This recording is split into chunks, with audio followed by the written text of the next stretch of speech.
Hello दोस्तों, आज हम हिंदी का एक कॉन्सेप्ट जिसमें आपको समझाएंगे कि विशेषण और भाववाचक संज्ञा में अंतर क्या है। और एग्जाम में जब ऐसा पूछता है कि निम्न में से विशेषण शब्द पहचानिए या भाववाचक संज्ञा पहचानिए, तो उसमें हमें बड़ा कंफ्यूजन होता है। तो इस अंतर को समझेंगे इन 5 एग्जाम्पल्स के माध्यम से। तो इससे पहले कि मैं इस चर्चा को शुरू करूं, आपसे एक बात जान लेना चाहता हूं कि यह विशेषण आखिर है क्या। ये जो शब्द है विशेषण, ये आखिर है क्या। तो आप कहते हैं सर, या तो ये संज्ञा की विशेषता बताता है या सर्वनाम की विशेषता बताता है। तो ऐसा शब्द जो संज्ञा या सर्वनाम की विशेषता बताता है वो विशेषण है। तो सरकार, भाववाचक संज्ञा क्या है? ऐसी संज्ञा जो भावना को दर्शाती है, ऐसी संज्ञा जो भावना को दर्शाती है। तो क्योंकि ये विशेषण संज्ञा से संबंधित है, इसलिए विशेषण संज्ञा के साथ डायरेक्ट जुड़ सकता है, लेकिन भाववाचक संज्ञा संज्ञा से डायरेक्ट नहीं जुड़ती। ये खास बात है। मेरे ख्याल में अब मैंने जो बातचीत आपसे कही कि विशेषण संज्ञा से डायरेक्ट जुड़ेगा सीधे तौर पे, लेकिन भाववाचक संज्ञा नहीं।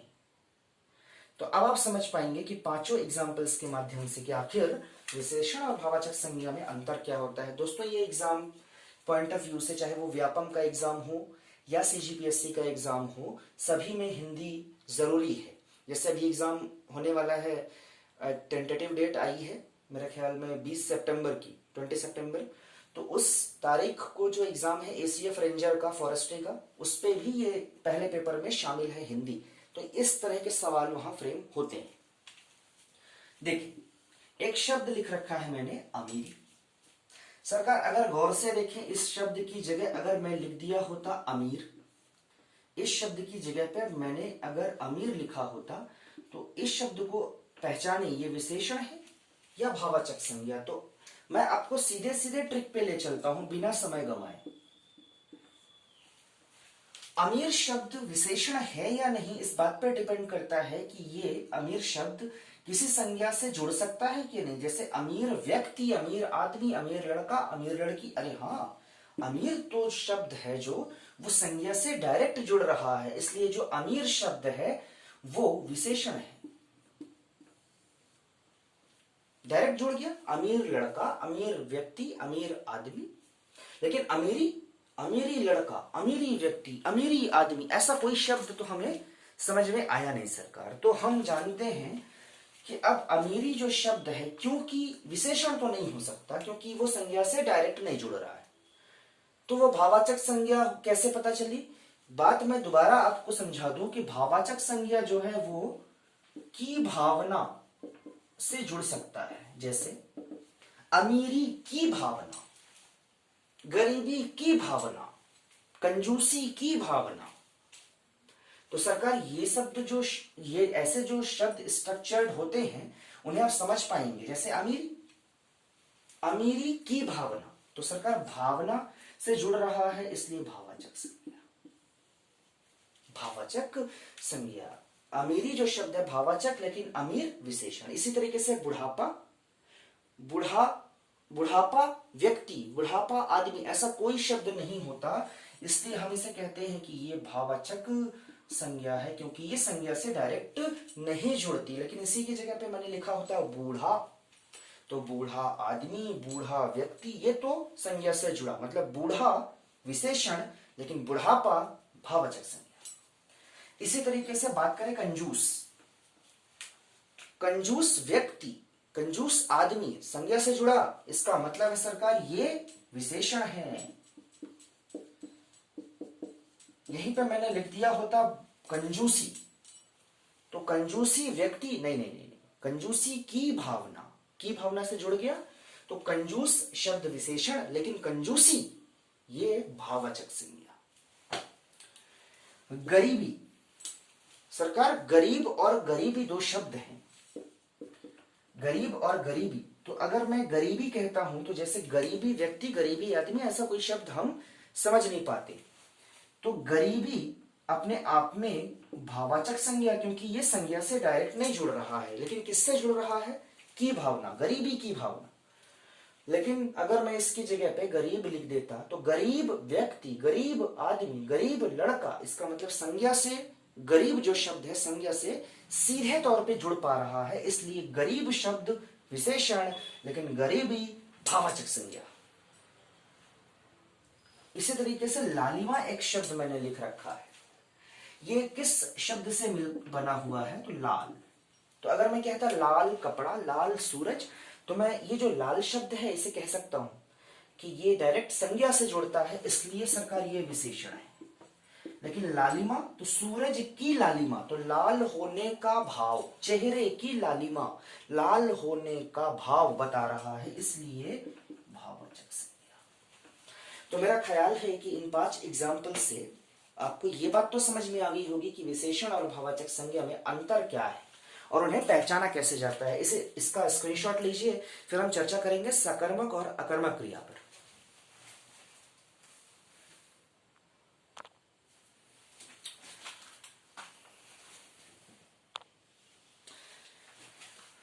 दोस्तों, सकर्मक और अकर्मक क्रिया में पहचानना ये भी आता है आपके एग्जाम में, चाहे वो व्यापम का एग्जाम हो या सीजीपीएससी जैसा एग्जाम हो।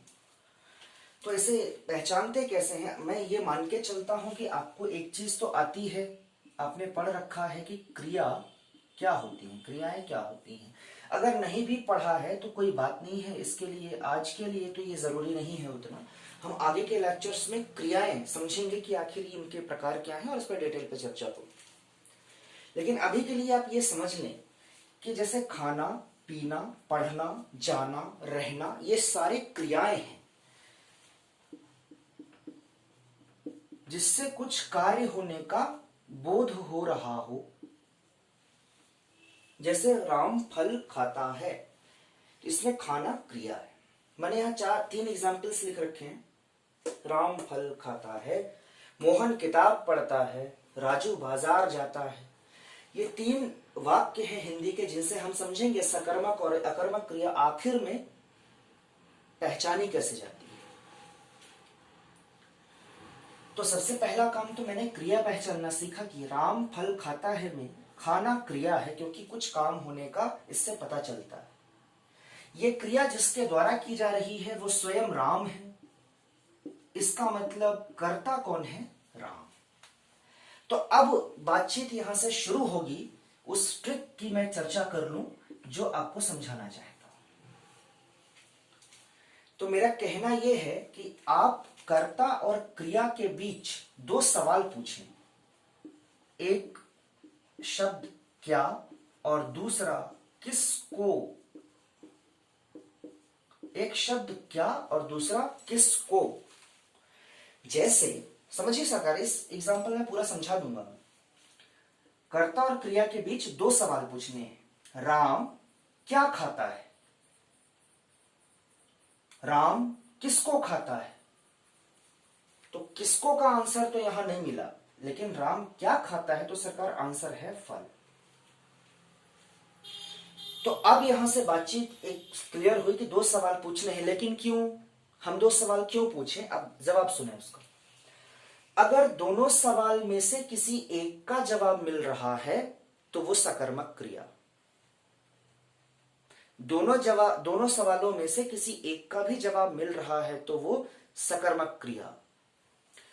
दोनों के अलग अलग जवाब मिल रहे हैं तो वो द्विकर्मक क्रिया।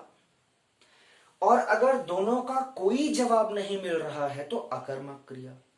दोनों में से एक का जवाब मिला तो सकर्मक, दोनों के अलग अलग जवाब मिले द्विकर्मक, दोनों का कोई जवाब नहीं मिला अकर्मक। दोनों के अलग अलग जवाब मिले तो द्विकर्मक, दोनों का कोई जवाब नहीं तो अकर्मक। अगर ये बात समझ में आ गई सरकार तो एग्जाम्पल पे चलते हैं और अच्छे समझेंगे। कर्ता क्रिया मिल चुके हैं, सवाल पूछते हैं राम क्या खाता है, सरकार मिला आंसर फल। राम किसको खाता है ये कोई सवाल का जवाब नहीं मिल रहा, लेकिन एक का जवाब तो मिला, इसलिए सकर्मक। दूसरे एग्जाम्पल पे आइए। मोहन किताब पढ़ता है, तो मोहन जो है वो कर्ता, क्योंकि ये कर्ता कुछ काम कर रहा है वो है पढ़ने का, तो कर्ता द्वारा किया गया जो कार्य है वही क्रिया है। तो कर्ता और क्रिया पहचानी गई। तो अब सवाल पूछ लेते हैं, मोहन क्या पढ़ता है? आंसर मिलेगा किताब। मोहन किसको पढ़ता है? तो आंसर नहीं मिला सर, आंसर नहीं मिला। इसका मतलब है यह भी सकर्मक क्रिया, क्योंकि एक सवाल का तो जवाब मिल गया है सरकार हमें। अगले सवाल में राजू बाजार जाता है। सरकार एक बात तो मुझे क्लिक कर गई दिमाग में कि जाना जो शब्द है वो क्रिया है, और क्योंकि राजू जा रहा है इसलिए यही करता हुआ अपने आप में। तो जब कर्ता पहचाना गया, जब क्रिया पहचानी गई, तो दो सवाल पूछना क्या दिक्कत है? नहीं सरकार। कर्ता राजू है तो राजू क्या जाता है? ओफ, ये कैसा सवाल हुआ? क्या जाता है? इसका तो कोई जवाब ही नहीं मिला इस सेंटेंस के हिसाब से। इसका मतलब एक सवाल तो गया। दूसरा, राजू किसको जाता है? ये तो दूसरा बेवकूफी भरा सवाल हो गया। तो दोनों ही सवालों के कोई जवाब नहीं मिले। इसका मतलब सरकार ये अपने आप में घोषित है कि ये अकर्मक क्रिया है। राजू बाजार जाता है अकर्मक क्रिया है। कारण क्या है? इन दोनों सवालों के कोई जवाब नहीं मिले। तो ये 3 एग्जाम्पल हो गए। इसके बाद 3 एग्जाम्पल और देखते हैं, इससे आपका पूरा क्लियर हो जाएगा स्ट्रक्चर ये सकर्मक अकर्मक क्रिया पहचानने का। इसका स्क्रीनशॉट लीजिए, फिर चर्चा करते हैं। चलिए सरकार, ये 3 एग्जाम्पल और आ गए हैं। मैं इन्हें पढ़ के समझाता हूं। सकर्मक अकर्मक क्रिया पहचानने के लिए इन 3 वाक्यों का सहारा लेंगे। लेकिन 3 ये क्या लिखे हैं मैं आपको समझा देता हूं। पहला मैंने लिखा है पिताजी ने राजू को थप्पड़ मारा। दूसरा सेंटेंस है राजेश साबुन से नहा रहा है। तीसरा सेंटेंस है चिड़िया आकाश में उड़ती है। अब इन सेंटेंसेस में आपको ये पहचानना है कि ये सकर्मक है या अकर्मक। तो ट्रिक वही है, 2 सवाल पूछने हैं, क्या और किसको। सबसे पहला काम क्या रहता है आपका? आप पहचानते हैं क्रिया। तो सर आपने पहचान लिया, मारना शब्द अपने आप में क्रिया को दर्शाता है। किसने किया ये काम? पिताजी ने। तो ये कर्ता हुआ। ये जो शब्द है पिताजी, ये कर्ता। कर्ता और क्रिया के बीच सवाल पूछने हैं, तो मैं पूछ लेता हूं, पिताजी ने क्या मारा? पिताजी ने क्या मारा? आप कहेंगे थप्पड़। एक जवाब मिला। पिताजी ने किसको मारा? आंसर दूसरा मिल गया सरकार, राजू। तो क्योंकि यहां 2 सवाल पूछे गए और दोनों के अलग अलग जवाब मिले, तो ये द्विकर्मक क्रिया। यही तो हम उस समय पढ़ के आए थे, द्विकर्मक क्रिया। दो बार आंसर मिला, दोनों अलग अलग मिले, ये हुआ द्विकर्मक क्रिया। राजेश साबुन से नहा रहा है। तो नहाना एक शब्द है अपने आप में, क्रिया नहाने की क्रिया कर रहा है राजेश, तो ये कर्ता। सवाल पूछते हैं राजेश क्या नहा रहा है? राजेश किसको नहा रहा है? दोनों ही सवाल मूर्खता वाले सवाल थे। इसका मतलब इनके कोई जवाब नहीं मिलने हैं। इसका मतलब इनके कोई जवाब नहीं मिलने। जब इसका कोई जवाब नहीं मिलना है सरकार, तो घोषित कर दो कि ये अकर्मक क्रिया है। बात समझ में आ गई होगी। तो आखिरी जो सेंटेंस है इसे देखिए, चिड़िया आकाश में उड़ती है। उड़ना एक क्रिया है जो कौन कर रही है? चिड़िया। इसलिए चिड़िया अपने आप में कर्ता। तो कर्ता क्रिया पहचान ली गई है। सवाल पूछते हैं चिड़िया क्या उड़ती है? कोई जवाब नहीं। चिड़िया किसको उड़ती है? कोई जवाब नहीं। अगर कोई जवाब नहीं तो अकर्मक क्रिया। सरकार ये पूरी बातचीत आपको आज समझ में आई होगी, हम उम्मीद करते हैं। आप कमेंट में जरूर बताइएगा कि आज आपको ये सब कुछ जो आपने पढ़ा, विशेषण भाववाचक संज्ञा पहचानना और सकर्मक अकर्मक क्रिया, ये अगर आपको समझ में नहीं आई है, आप इस पर और चर्चा करना चाहते हैं मुझसे, तो हमें जरूर बताएं कमेंट में। हम आपके लिए और भी इस पे लेक्चर आगे लेकर आएंगे। Thank you so much.